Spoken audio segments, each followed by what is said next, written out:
Now let us consider the last article of the chapter Mechanical Properties of Fluids. The name of the article is that terminal velocity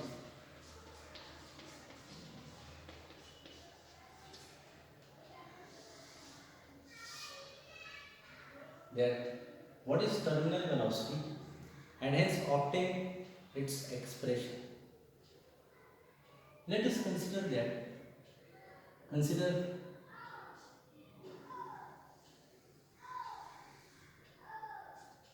a container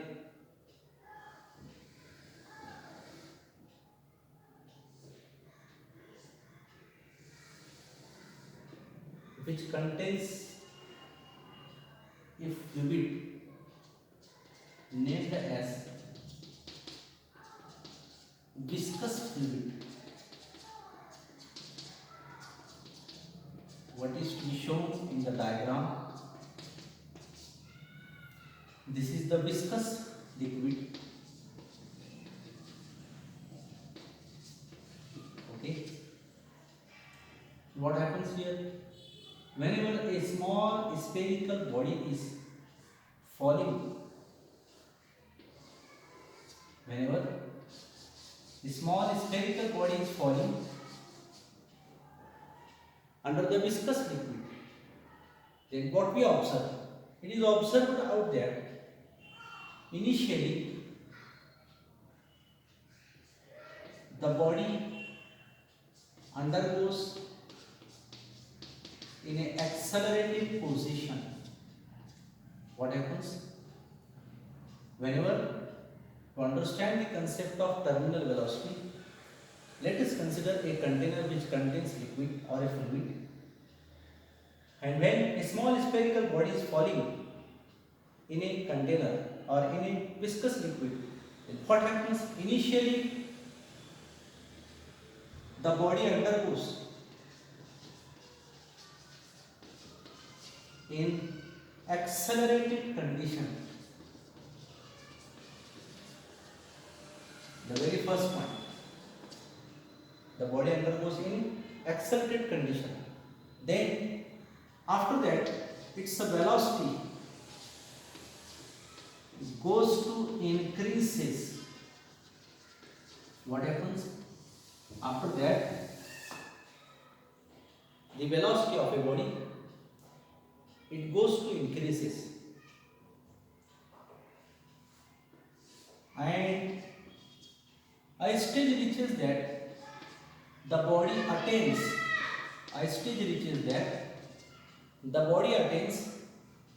a constant velocity. A stage reaches that the body attains a constant velocity. That constant velocity is called as terminal velocity.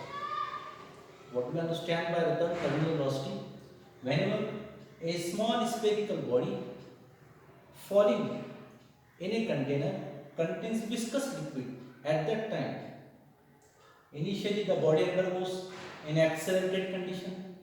Second thing, what happens? Its velocity goes to increases, and a stage reaches that the body attains a constant velocity called as terminal velocity. Let us consider a small r with the radius of a spherical body. A small r with the radius of a spherical body, rho with the density, and g is called as acceleration due to gravity. G is called as acceleration due to gravity. What happens here? Whenever the body is falling in a viscous liquid, at that time the downward force acts on it and the body moves towards the gravity. First of all, the body, it is moving in a downward direction. It means it is acting towards the gravity. To the same time, upthrust or upward force also acting on it. Whenever a body falling in a viscous liquid, at that time two types of forces takes place. The first one, the downward force, which is acting towards the gravity. Second one is upward force, which is due to upthrust or viscous liquid or viscous force. Mathematically, let us consider that the downward force acting on a body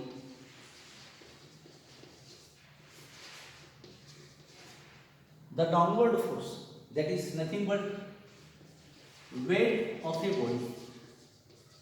The downward force is nothing but weight of a body. Weight nothing but mass into acceleration. What we can write? Downward force, it is nothing but weight of a body, because of which the body is acting towards the gravity. That's the weight of a body is nothing but mass into acceleration. We know that in general density is defined as mass upon volume. What do we understand by density? Density is defined as mass upon volume. Taking cross product, what we can write? Mass is equal to volume into density. Write it here. What is mass? Mass is nothing but volume into density, that is represented by the factor rho. Acceleration due to gravity is represented by the factor g. Okay, volume means of which object here is small spherical body. So what is the volume of a sphere? That is 4 upon 3 pi r cube. Rho as it is, this g as it is. Equation number 1. What we have seen, to understand the concept of terminal velocity, take a container contains a liquid or a viscous fluid. Whenever a small spherical body is falling under the liquid in a container, what happens? First of all, initially the body undergoes in an accelerated condition. Second thing, its velocity goes to increases, and a stage reaches that the body attains a constant velocity. That velocity is called as terminal velocity. And during this process, when the body is falling in a liquid, at that time two types of forces takes place. One is downward force. It means the body is acting towards the gravity. Another is called as upward force, that is nothing but due to upthrust plus viscosity. Upward force, it is due to upthrust or viscosity. So let us consider r radius of a small spherical body, rho density, g acceleration due to gravity. Okay. The downward force, nothing but weight of a body. What do we understand by weight? Mass into acceleration. Mass, according to the definition of density. What is density? Density is defined as mass upon volume. Taking cross product, mass is equal to volume into density. Mass is equal to volume into density. Acceleration due to gravity, g as it is. Volume of which object? Is spherical. So volume of a sphere, 4 upon 3 pi r cube rho into g. Equation first. Of the same type, this is the downward force. Again, what happens here? We have seen upward force also acts on it. So upward force, that is nothing but upthrust plus viscosity. Upthrust acting on a small spherical body, that is nothing but 4 upon 3 pi r cube. Now instead of rho, we are writing here the another new density sigma into g, plus viscosity according to the scientist Stokes law. The viscous liquid or the viscous force, that is F is equal to 6 pi eta r. Equation number 2. What do we understand by upthrust force or upward force? Upthrust related to this. Here volume is 4 upon 3 pi r cube rho. Rho be the density. Here 4 upon 3 pi r cube sigma. Sigma is another density. related to liquid, G as it is.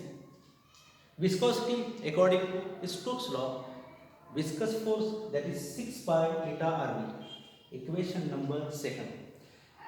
Here we have seen that a stage reaches that the body attains a constant velocity. At that time, upward force and downward force both matches with each other. That velocity is called as terminal velocity. It means that at terminal velocity, at terminal velocity, equating equation 1 and 2, यानी terminal velocity के वक्त क्या होता है, upward force downward force both becomes equilibrium or both matches with each other. So equating 1 and 2, what we can write?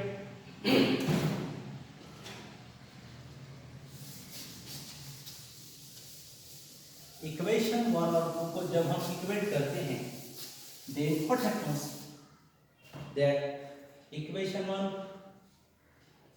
4/3 pi r cube 4/3 pi r cube rho into g is equal to equation second 4/3 pi r cube sigma into g plus viscous force 6 pi eta r.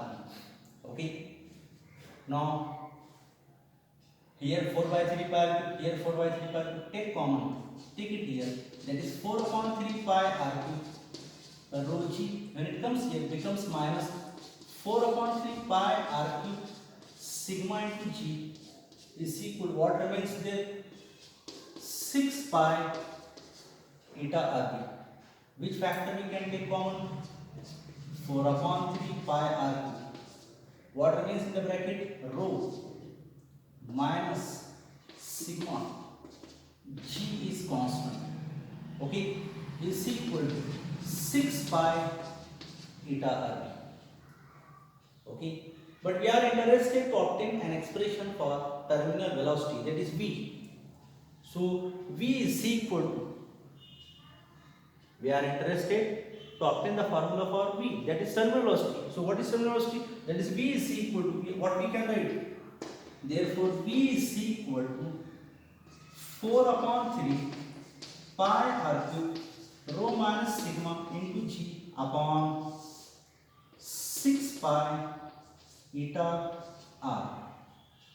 Okay, here pi gets cancelled, 1 r gets cancelled, what remains? R square remains. Here v is equal to what it becomes, 2 2s are 4, 2 3s are 6, so 2 upon this 3 3s are 9, so 2/9 r square in the bracket rho minus sigma into g upon this eta only. This is the general formula for or required expression for terminal velocity. Watch it.